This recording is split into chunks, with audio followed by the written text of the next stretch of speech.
got something new for you, but in case you won't know what to do, relax, let me move you.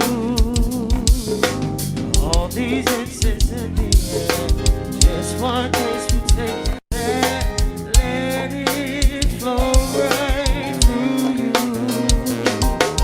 I know you get tired of the same thing, but I'ma break the rules, gonna change the game. You'll be screaming my name. I'ma take you places you never seen. You couldn't picture this in your wildest dream. Don't fear, 'cause you're here with me. Let's get lifted, lifted. I'm gonna get you high. I'm really gonna blow your mind. We'll get lifted, lifted. You're gonna feel it down in your soul, and baby you will lose control. We'll get lifted.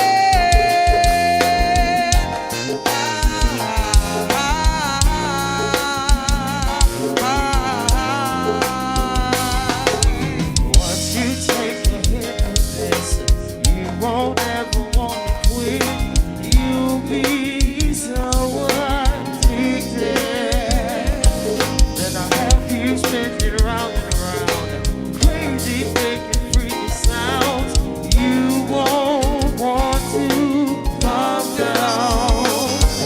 Then I have you seeing things and hallucinating, even walking funny 'cause your legs are shaking. All night we'll be blazing. Oh, I'll take you for a walk to the other side. We can get high and enjoy the ride. All night we'll be alright. We'll get lifted, lifted. Oh, I'm gonna get you high. I'm really gonna blow your mind. We'll get lifted, lifted. In your soul, baby, you will lose control. We'll get lifted.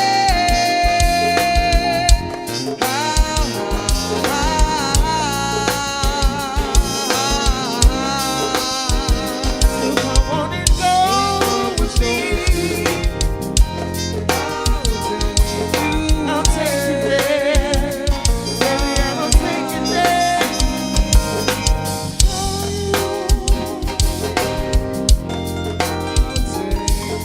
I'll take you there. Baby, I will take you there. Come on and go with me.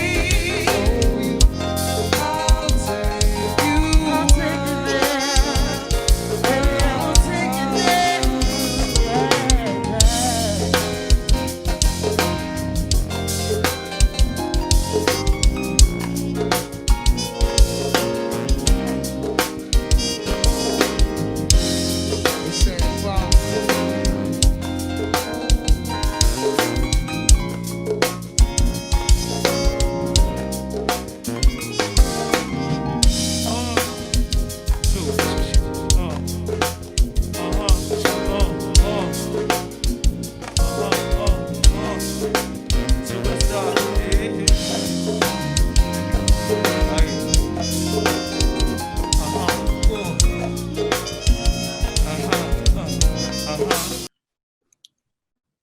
Well, hello.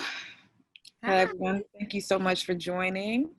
This is Britt from Creative Sue, and I'm here with the director of our feature tonight, Miss Ayanna Long. Hello, How you hello. doing Thanks for today? having me. I'm Oh, good. of course. I'm so excited to present this. This is the third installment of our indie virtual film screening series. This is The Let Out, a beautiful docu-film about the history, the culture, the story of go-go music, which I have called the music of our nation's capital. I'm sure you agree. I definitely do. Yes.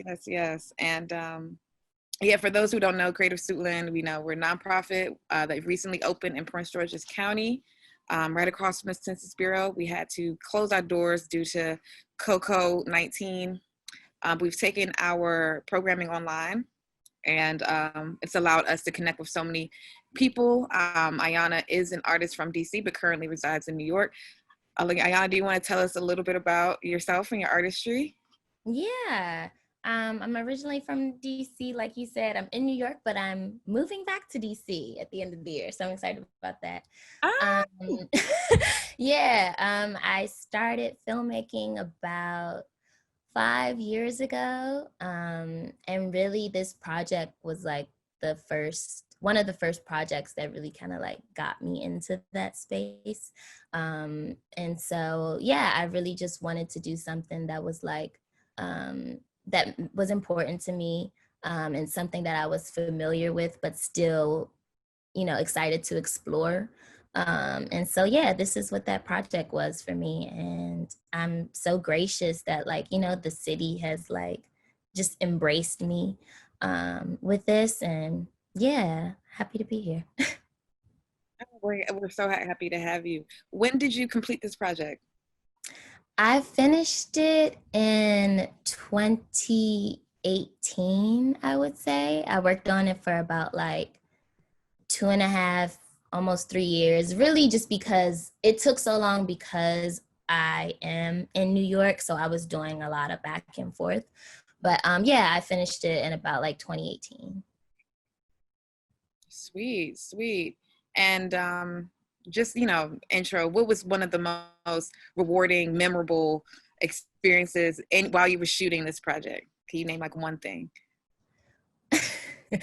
One thing that I think was just most memorable was just like going to the club and just being around people who were just like in that moment and just like really just dancing and just like, just not having any worry. I feel like, sometimes you can go into spaces, especially in New York, where everybody's like, who's here, like, and it's just like, it's not so much about just, we here to have a good time.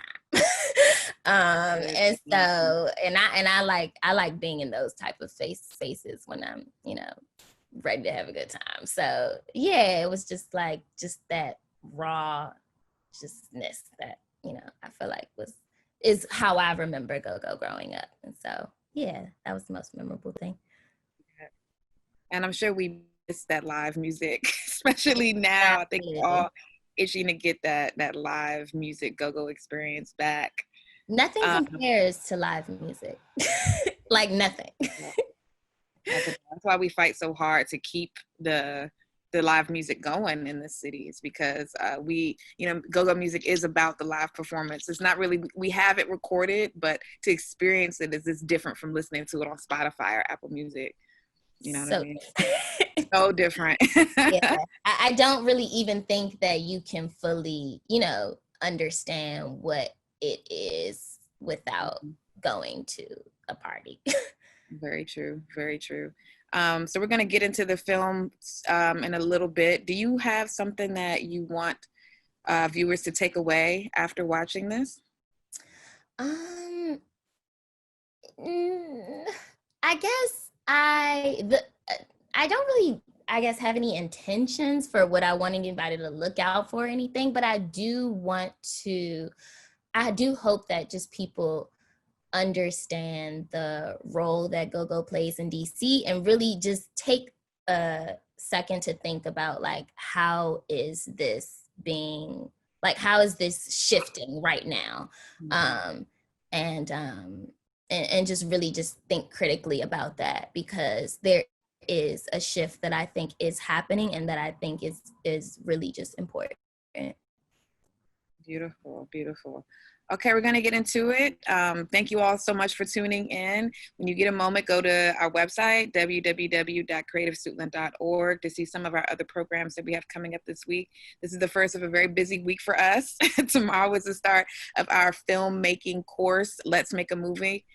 Let's Make a Movie, taught by local filmmaker Blake Bynum. So after we watch this movie, if you're interested in making your own film, maybe this course will help you with that.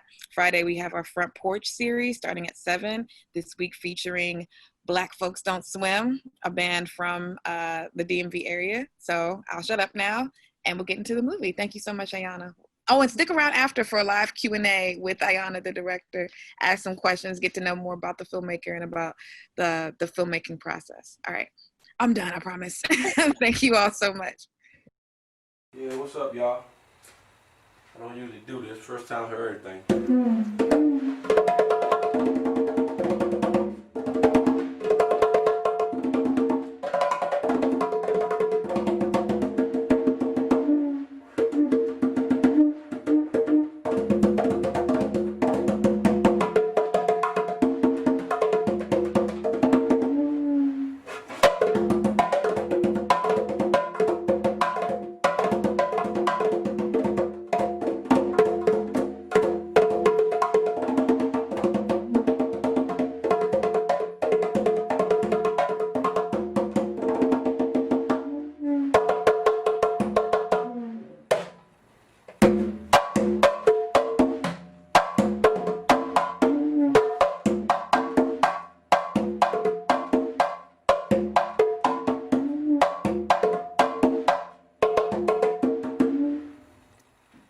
Can you do that?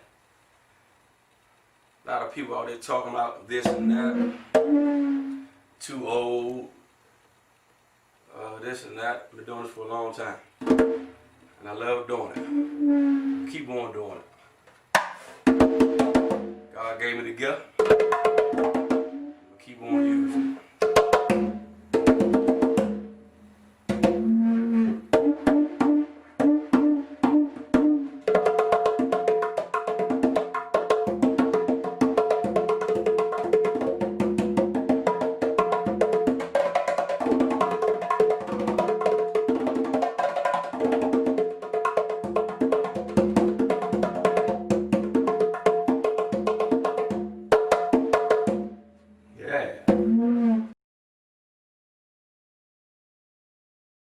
The whole idea of adaptation is very much just part of the Black experience. Like, you have to adapt. This is a country that is not built for you. Was built by you in order to just survive, you know, in a country that did not want you to be here, or actually wanted you to be here, but in a particular position. It does require a lot of adaptations. You have to make some adjustments to the reality, you know, and so that's sort of the broader idea of adaptation. But real specifically around adaptation, it's really how go-go came to be. It's our own sounds, our own DMV sound, bro. You know, you ain't gonna hear it nowhere else. That's it, in DMV, and that's it.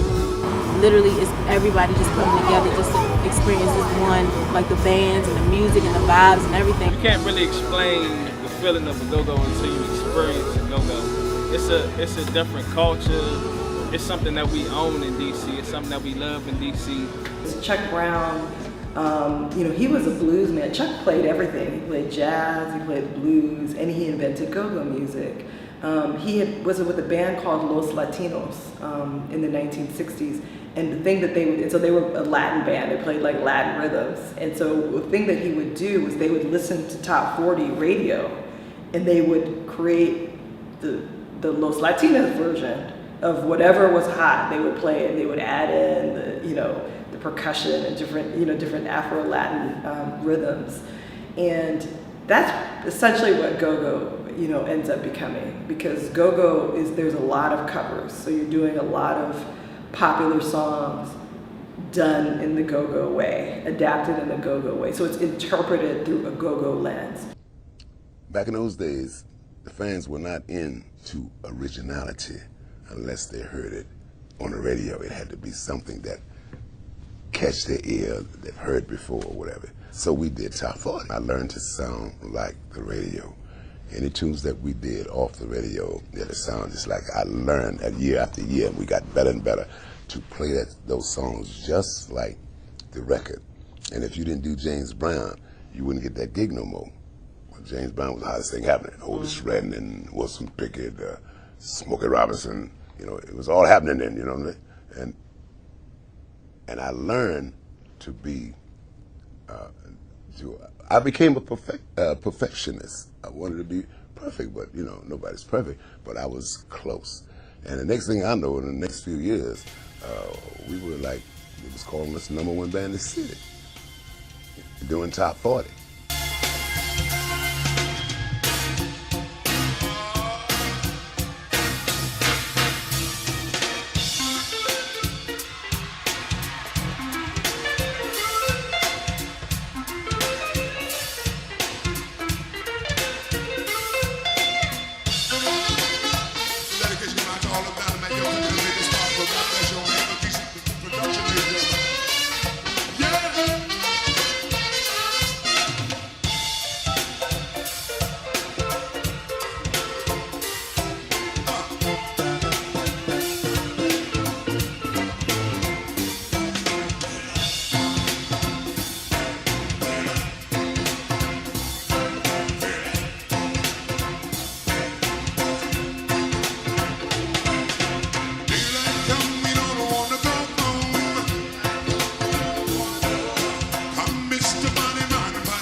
And that's part of the tradition, and that's also jazz. You know, the jazz tradition is a lot about interpretation.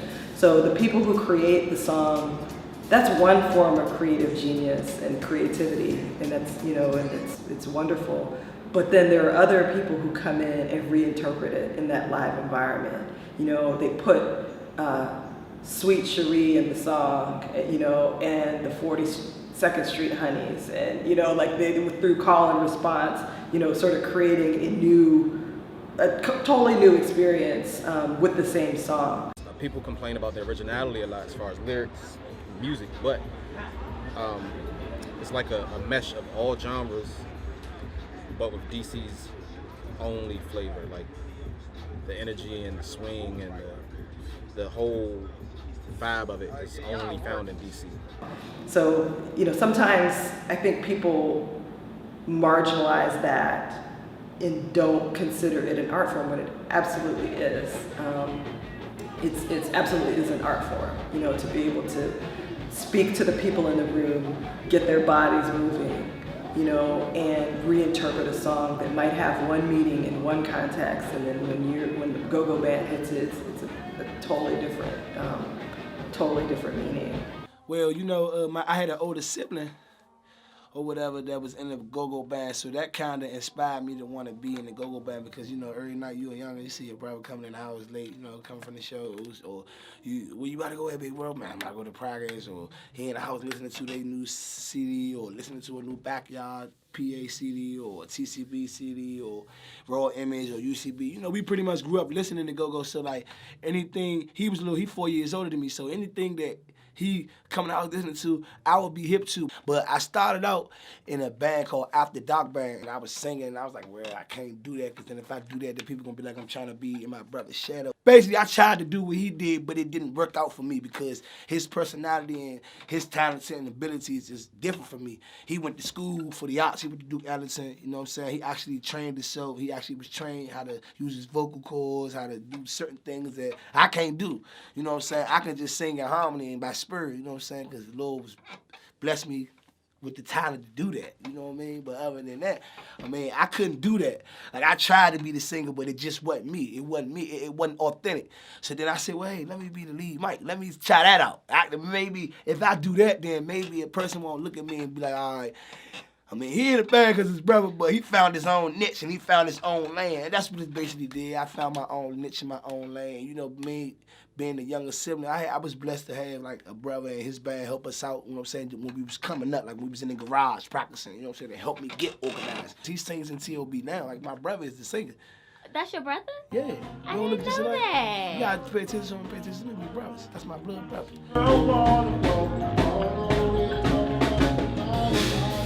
We gotta come and shout.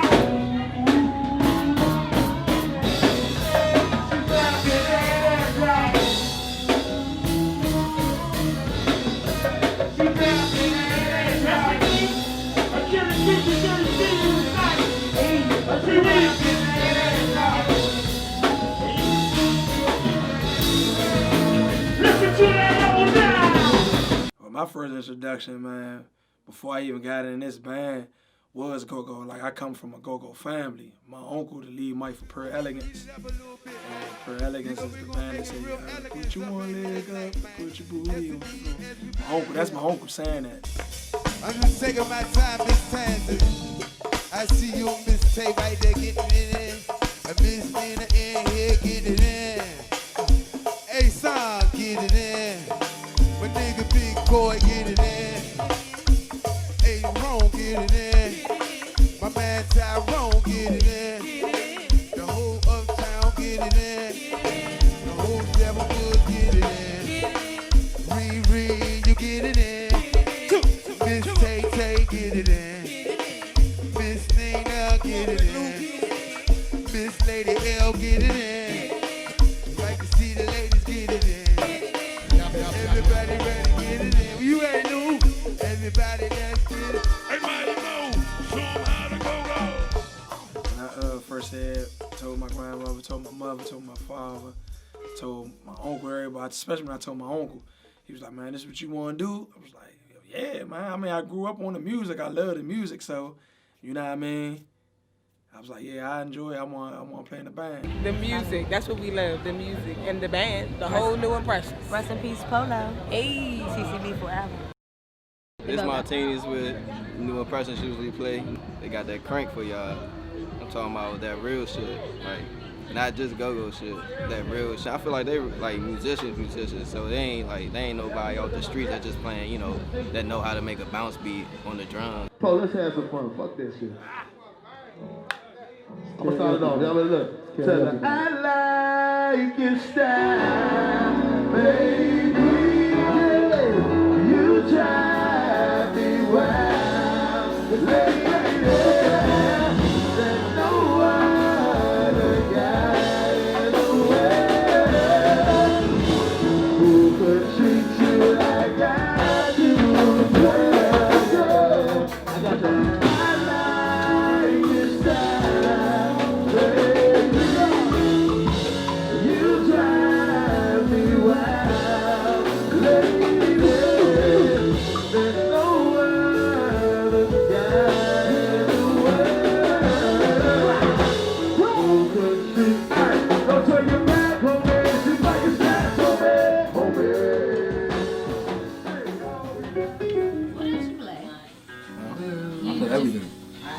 Everything like what? If it's down here, I can play it. Well, none of us know how to read no damn music. I can read a little bit, only because I can mess around with it. I used to play the trumpet in elementary school. I played the trombone.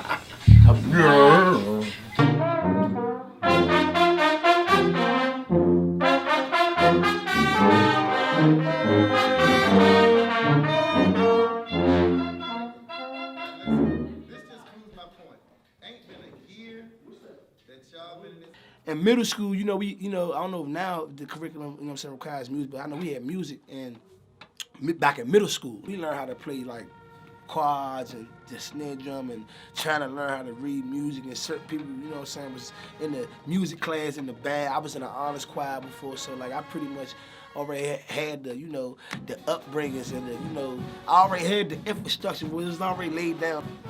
I play a little gospel. For my church, but I play percussion for the church.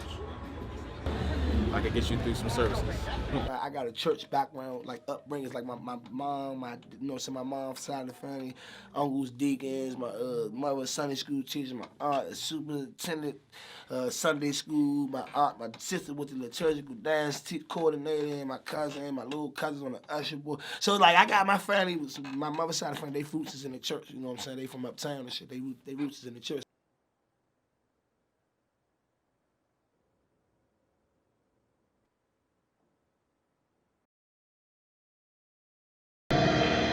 Let not your heart be fearful.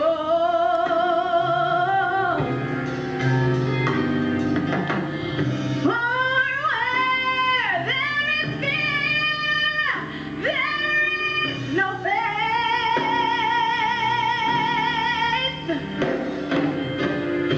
Don't ever be afraid to call on Jesus' name. He's given us power, not fear or shame. My God reigns. Let not your heart be troubled.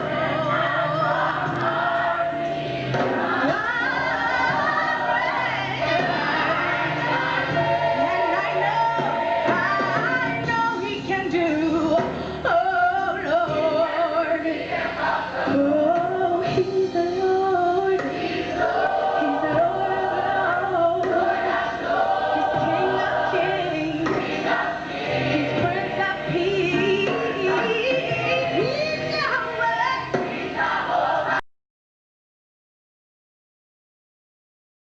There's a lot of call and response, you know, so go-go is unique from other musical forms in that the audience is part of the band. So, you know, the music is created together. So within the Black church, like, I'm just thinking about being a kid and going to church with my grandparents who were in a very traditional Baptist church, and you have the pastor, like, calling out scriptures and the congregation standing up and being like, well, like just being super responsive to the message. All of that very much mirrors go-go, or go-go very much mirrors that tradition within the traditional Black church. So after Chuck Brown created this in the 70s, he basically spawned a whole youth movement. So there are all these other bands that kind of picked up on this beat, the beat, capital T, capital B, that he created. So there's all these bands like Rare Essence and Trouble Funk, and you know, there's so many bands. So those are like sort of like classic old school go-go bands. But for me, when I came in was really the bounce beat scene. Go-go is funk. It's a genre of music rooted in funk, and so they were more in that era, like Parliament Funkadelic, you know, kind of like a big band sound, but then characterized by this specific conga beat and rototoms and cymbals and all these other layers of percussion that come in. When the bounce beat bands sort of came on the scene, they had a much more driving sound, which some people didn't consider go-go. The other beats have more of a swing, like Sock in the Pockets have more like a swing. Breakdown is really fast swing, and a bounce beat is more so like really on pace, but really fast. It makes you want to party. And it's the bounce beat is pretty much tamale driven. It's just the way it makes you move, you know. You got the pockets make you just want to two-step because it's a pocket, you know. But that bounce beat, it makes you want to bounce. The bounce beat now is a more double drive, over heavy times, 808 in it to maybe a little clap, drive with the bass, but consistently double driving. Like it's like a break. It's like the whole groove, just a breakdown with a whole another extra strong breakdown in it. If you're not into, you know, drums, because that's all it's really about. If you're not into the crank, then you wouldn't understand the bounce beat.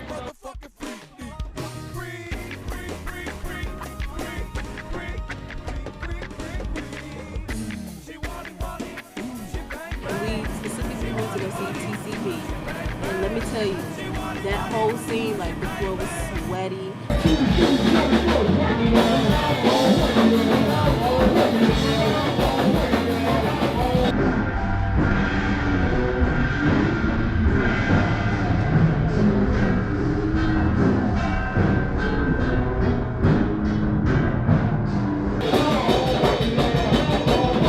It was like raw energy.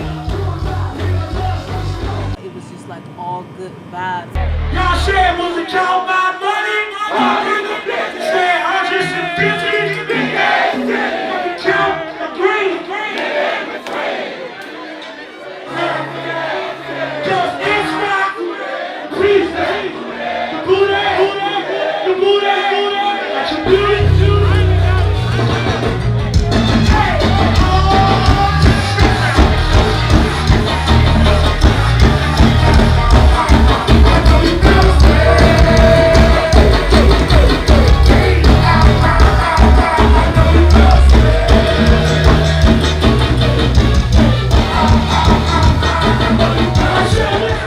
Inspiration to our sound is TCB because we grew up in an era where when we first came up, we was playing what they called the breakdown. This before they innovated and made up the bounce beat.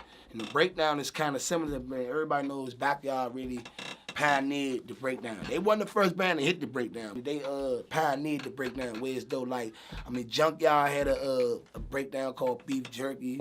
And, you know, of course, Red Essence had Work the Walls. And then, you know, one of the first joints was Drop the Bomb with Treble Funk. They like the breakdown was put like this, playing the breakdown with playing the beat with the Rototons. They've been created that, but Backyard pioneered the sound, and they evolved and laid the blueprint and the platform down and the pipeline down to really like run with it. So whereas though every other band, they had one song with the Rototom breakdown groove.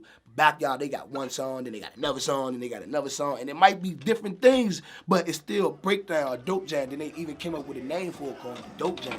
That's why they got a 91 dope jam, they got a 92, they got 91, 93, 94, got 95, and they got a 96, and they got a 97, 98. All the songs that I just named, you know them, but you just ain't know that it was a dope jam, but they call it a dope jam. Oh, yeah.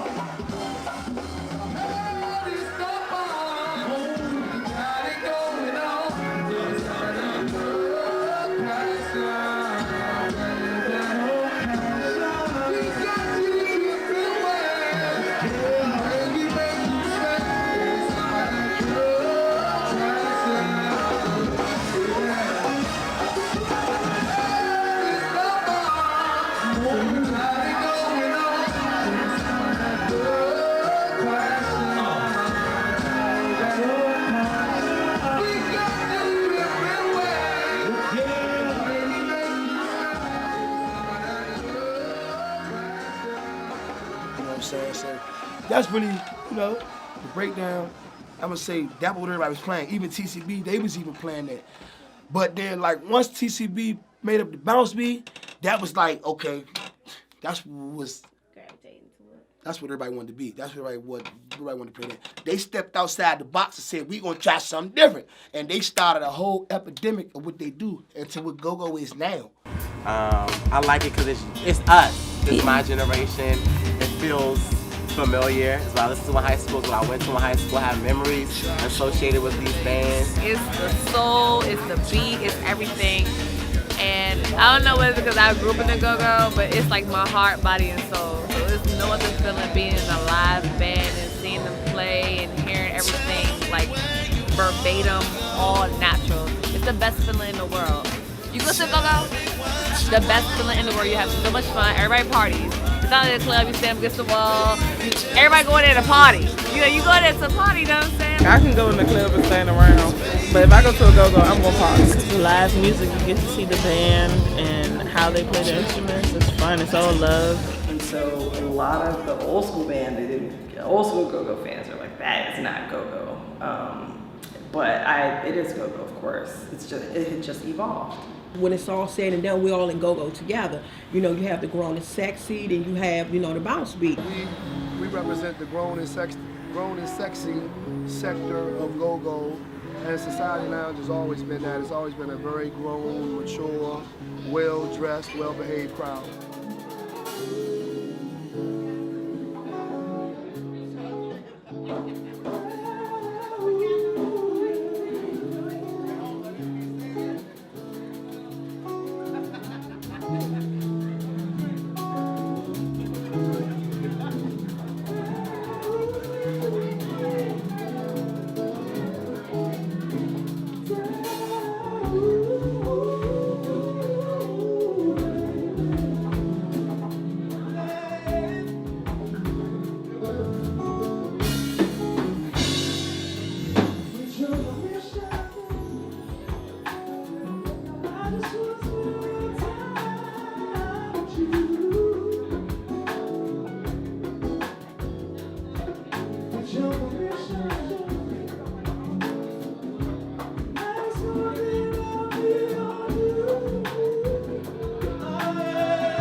I'm just a fan of the music. Backyard would be my favorite. Love Genghis and the whole Backyard family. I've always have, and I like TCB. I like Bo and all of them. I like the Bounce Beat. I like all of that stuff. I'm just a fan of the music. I come from the wild and woolly Rare Essence. When I was young, I played for Rare Essence for 18 years. And so we used to stand on tables and yell and scream and the whole thing.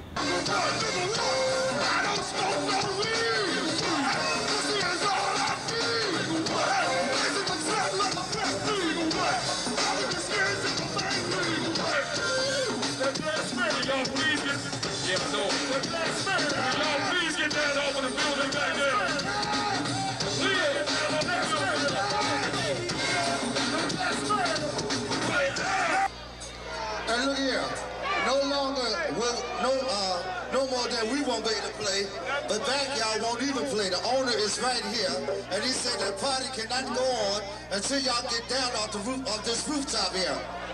So I come from that. I love it. I love it all. We don't do that here, but I love it all. R.E. and Chuck and Trouble Funk and you know what I'm saying? All of them. I'm paying homage to all of them. Like, yeah, they open the doors for all of us. Like, yeah, that was the first time I heard like congos. Once you adjusted to it when you were a kid. You probably heard of that little cookout or something. You get adjusted to it. You know, that's just what it was. Like Backyard and Wet Band and Essence and Junkyard. That's a privilege to open up for them. I met every nigga that growing up that I didn't know, listening to a PA CD with the brush in my hand, thinking I'm Big G or Polo, and one of them knowing every word for word. Every nigga that I could think of that I never thought in a million years I was gonna meet growing up when we was nobodies, and I can honestly say when we were nobody, I met them. I met Big G, I met Polo, I met Tinko from MOB, and I met the Godfather. Yeah, we played at somebody's Sweet 16 party. He must have been a real close friend of the family, knew her grandparents or whatever, and he was there. And we was cranking so hard that he came up there and told the people, my grandfather, man, I want to get up there.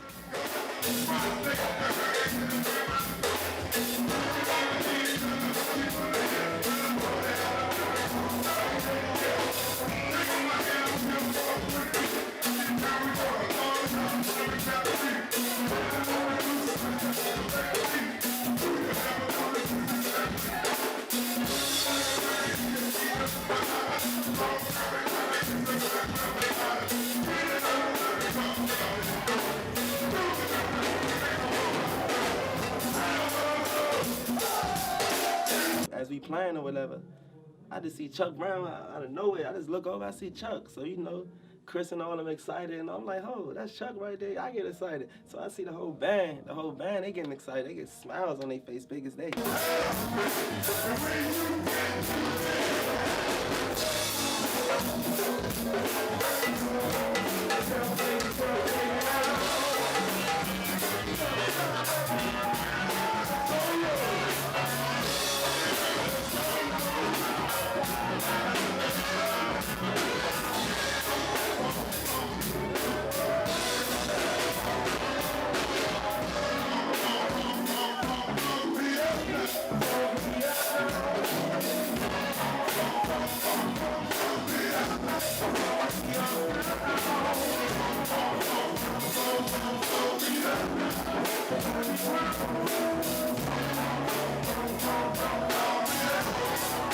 I ain't never see Chuck get on with no band, like, never. Like, I never seen Chuck.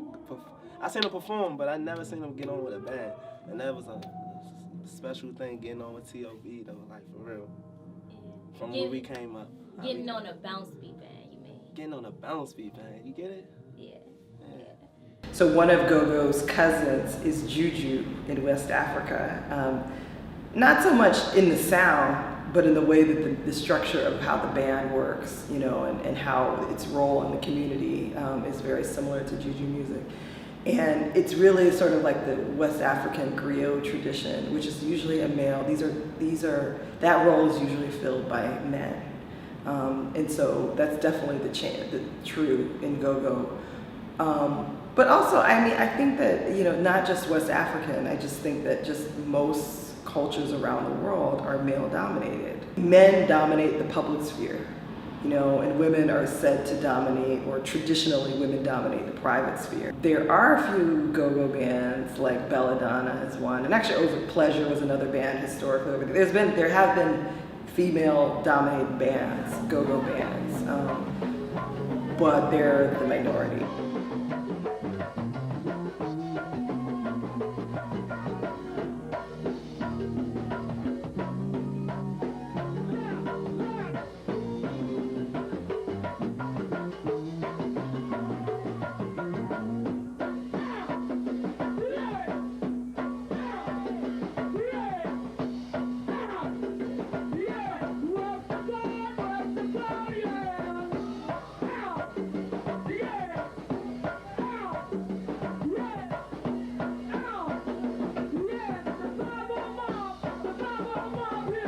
I started at the pool party on Tucker Road. That was my first show with Reaction, and like I said, I started out doing stage security. It's not a lot of us still in it. Like, I can count on one hand the women that are really active, that I can say that's a manager, that's in the, you know, in the go-go community. My man, Young Glicia's mom, his real actual blood mom, was our manager, our first ever manager. And once she seen that the determination that these little kids, man, her son was with us too, like, damn, like, yeah, they'll do whatever it takes. They really want to do this shit, so I'm going to manage them. And then from there, we had management, we had direction, we was organized from there.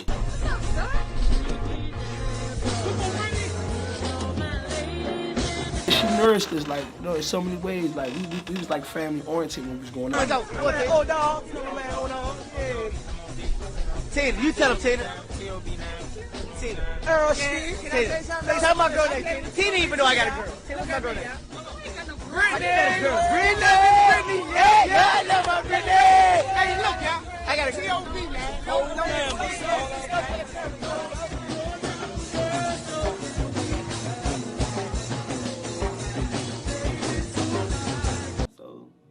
We blew up when we had Tina, you know, that's when we first started. That was the start, you know. Yeah.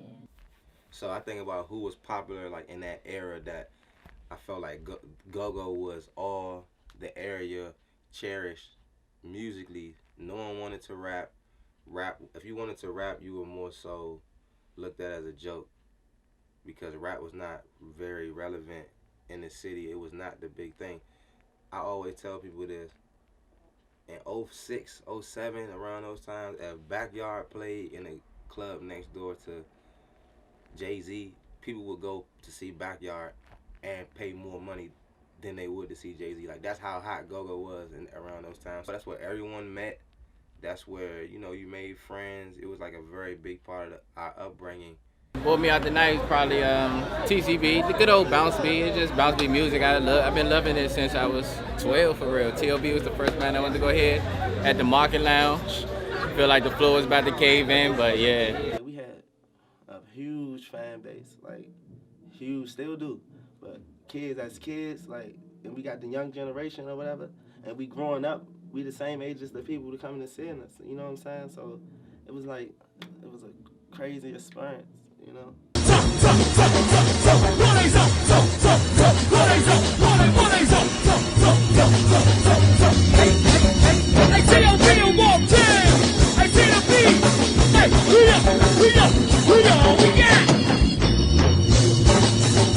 Music is a medium. It's a way to sort of convene with the departed and connect with the people who are gone that you knew, and also the ancestors that you didn't know.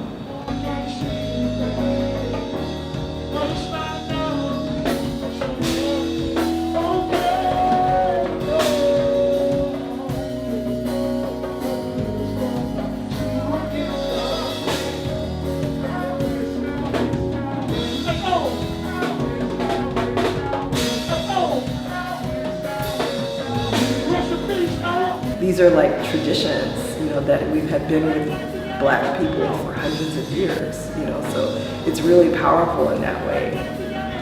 Go-Go is definitely a healing space. I'm a mom, I work a lot, and Go-Go's is actually like, if I want to come out and get loose for a second, I'm gonna go to a Go-Go. I'm single, that's what I want, I'm a lady. We trying to have fun, we came out to have fun. We put our kids to sleep. It's school tomorrow, work tomorrow. We're trying to have fun. So, make you go to the Go-Go, you're going to forget about everything. You're going to be more into what's going on in the club than what happened before or what you have to do afterwards. You can't find love in the Go-Go, but you can find peace in the Go-Go. When you go to the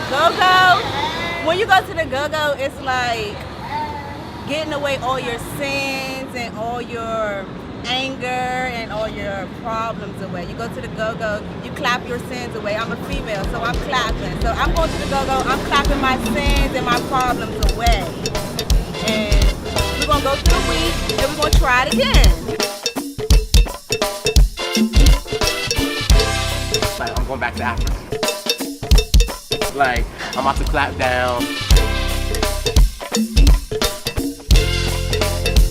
And bounce beat gives me that. The older Go-Go is more, you know, chill. Bounce beat is like ass out, I'm sorry. But I'm about to have fun. So that's what it is. Now tell me what to get. I'm under the spotlight. I take you, come on and follow. You dance to your own beat. I'll sing the melody when you say yeah. Then I say no when you say stop. Then all I wanna do is go, go, go. You say yeah. Then I say no when you say stop. Then all I wanna do is go, go, go. You're the other half of me, the half that never be, the half that does me crazy. My fucking regular cuz don't get that full like how you get that. Regular cuz don't have you like Yeah, yeah, yeah. I think that's how you do that thing. You hear me? That shit don't be like that regular cuz. It don't.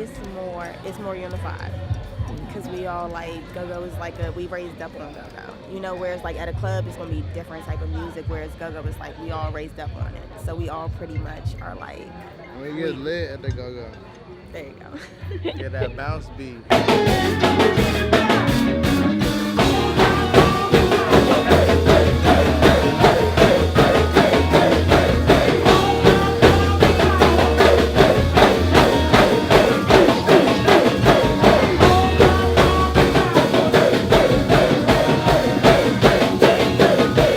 The core loyal constituency of go-go music it's working class. These are working people, working class people. And so go-go is actually a way within DC and within the nightlife scene, like go-go was an easy way to separate the elite from the not elite. You know, so you had promoters, like major promoters like Mark Barnes. He did shows specifically for like that targeted the upper class. And he would tell his DJs, if anybody is caught playing go-go, they're getting fired, you know, because that's not what we do, you know, and we don't want to be connected with that. But it's really interesting, and that was at the height of when go-go was like, you know, sort of much more popular and prevalent.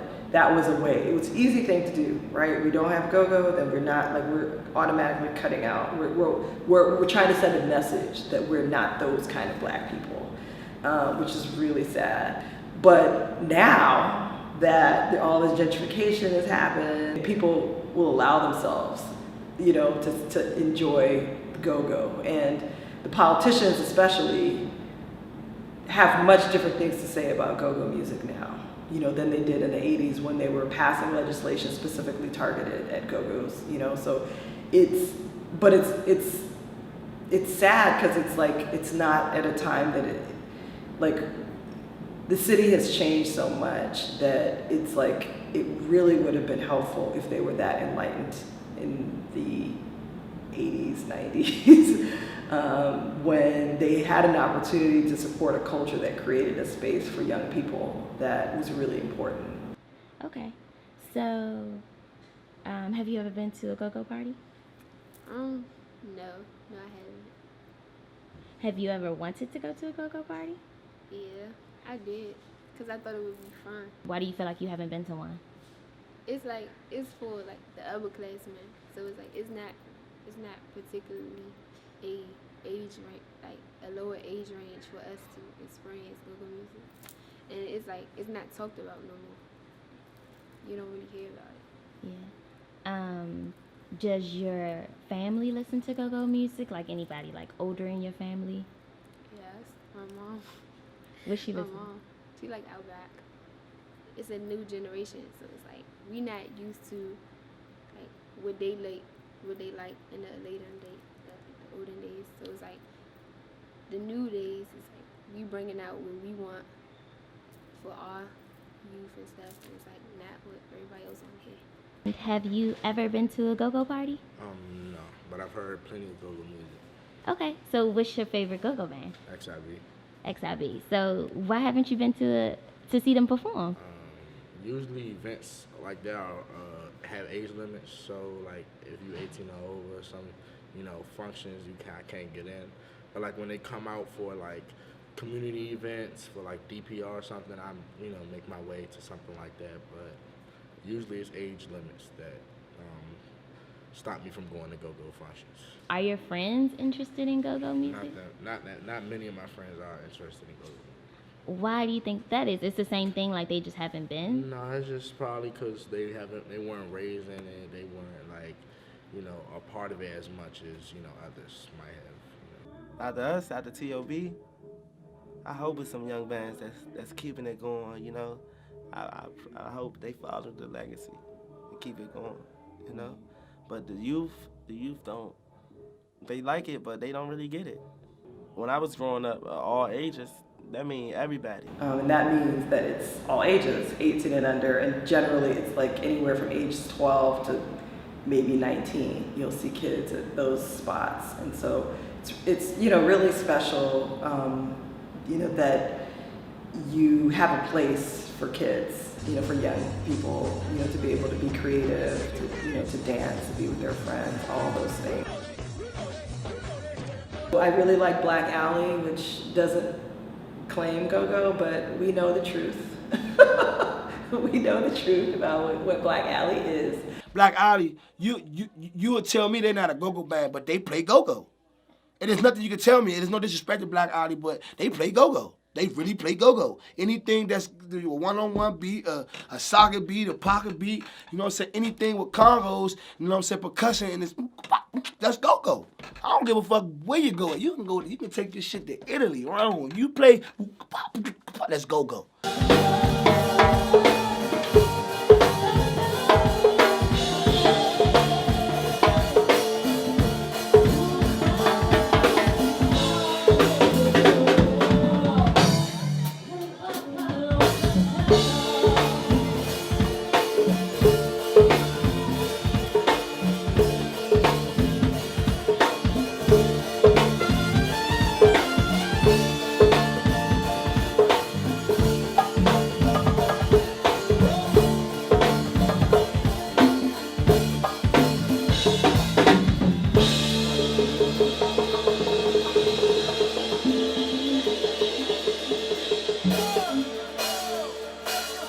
Everybody around the world know that's go-go. Chuck Brown, that's go-go. We go-go.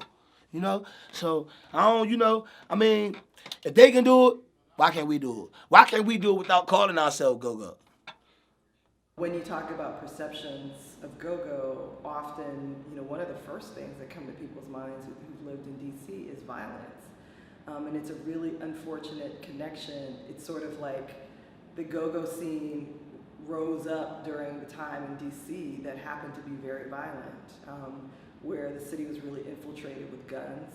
It was infiltrated with the profits over the drug trade became very violent, and so go-go is being the place where people gathered. It ended up, somehow there was this, people made that leap between the music and a lot of this violence that's going on. It's really unfortunate and like untrue, but it really became a easy shorthand for people. Well, if we just get rid of go-go, then we'll get rid of all the problems that are in DC. And that's naive, disingenuous, and really untrue.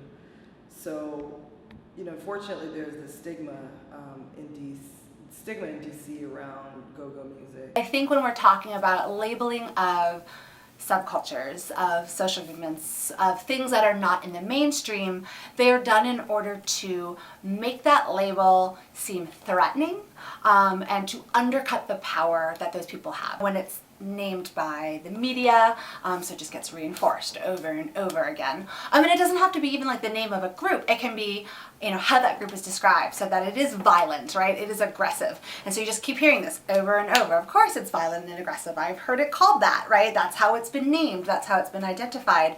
And so the people within that group, you know, the thing that they are protesting against, whether it be whatever it is, their identity or certain aspects about culture or economics or politics, they lose that power because they've already been labeled as violent and therefore a threat to the status quo. So I think that the power of naming is really the power of keeping groups marginalized, of stripping them from the threat that they inherently have to the status quo by kind of putting them in this category that is opposed to everybody else. A lot of people, a lot of live energy, a lot of dancing, a lot of bouncing, a lot of girls. It's just better to me, because I'm from DC, so it's like, that's all we grew up on down here was like go-go. So like, this is like one of the only like last little go-go spots you can go to, even though it's out Maryland. Yeah, the feds out here and everything, and I still come out here, I just be like, fuck it. Just in 2009, I'm just gonna go back to just 2009, and that's a while ago, but I'm just gonna go back to 2009. I can go back further than that, but I'll just go to 2009. 2009, you had CFE, Icon, My Brother's Place, you had DC Star, you had The Scene, you had the Ibiza, you had Fur, you had this club, you had that club, you had this club. You know what I'm saying? Now, it's only a handful of clubs. And now you gotta almost like I said, that's why it's fucked up for the younger generation, because now it's like Bounce B has got this reputation that when they hear TCB or TOB or Reaction or ABM or, you know what I'm saying, even No Impressions or any other little Bounce B band, they automatically think violence. And that don't even be the case. You know what I'm saying? Most of the time, that don't be the case. It be like, you know, it's always bad apples out the bunch. You know what I'm saying? And then where you gonna go, it's assholes and it's like fucked up people everywhere you go in life. You can go to a regular club and some shit break out. You know what I'm saying? Is that to blame the club, the atmosphere? Do you blame the club for that? Or do you blame the DJ? Or do you blame the promoter? No, you can't blame none of them people. It's the people that come, you know what I'm saying? But unfortunately for the people who have been doing that work as far as promoting shows and putting on shows, they've had a real uphill battle, you know, to create an all ages space for young people because, you know, all these other bigger issues that have been going on. They try to dim that down because of the violence when we was down.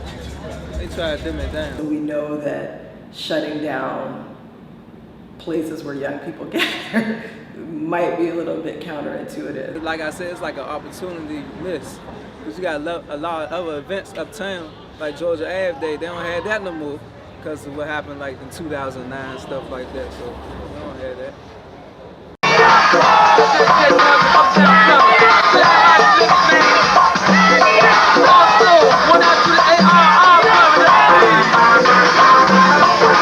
I'm even on the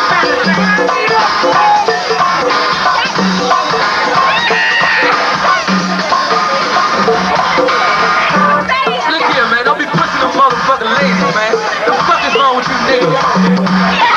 Stop pushing them young ladies and family motherfuckers. Y'all better chill out down there. Y'all better chill out down there. Stop pushing them young ladies. That nigga can't roll. Good shame all of y'all. Good to see you, man. Now everybody, let's stop.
Black people are being systematically erased in DC. Black people.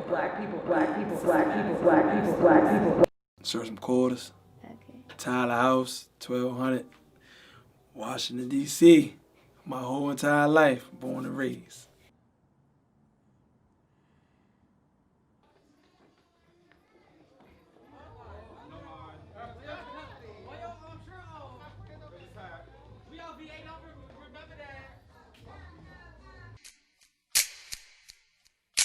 Diamond in the back, a sunroof top, digging the scene with the gangster lean. Ooh, ooh. Yeah.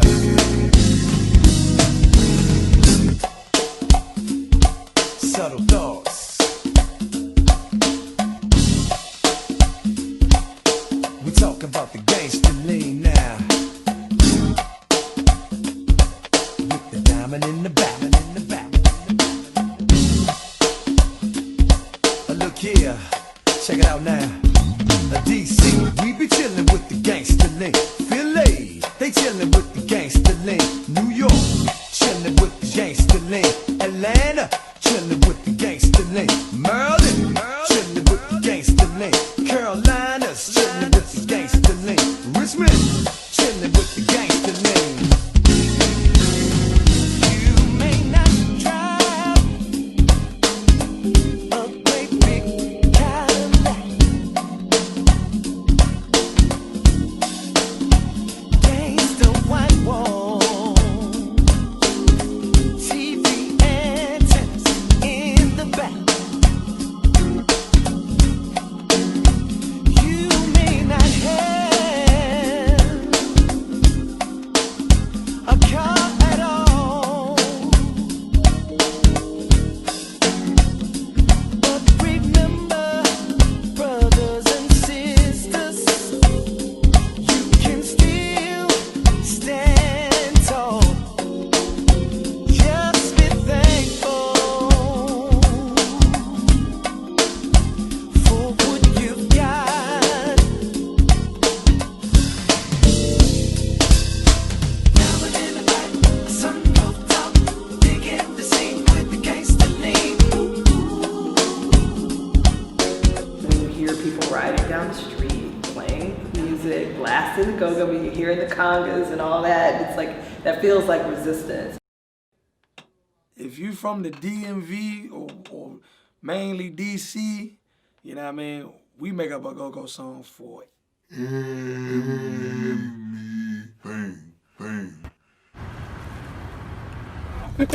what's the price? What's the price? What's the price? What's the price? Hold the ice. Hold the ice for the 4, 4, 4. Yeah, for the 4.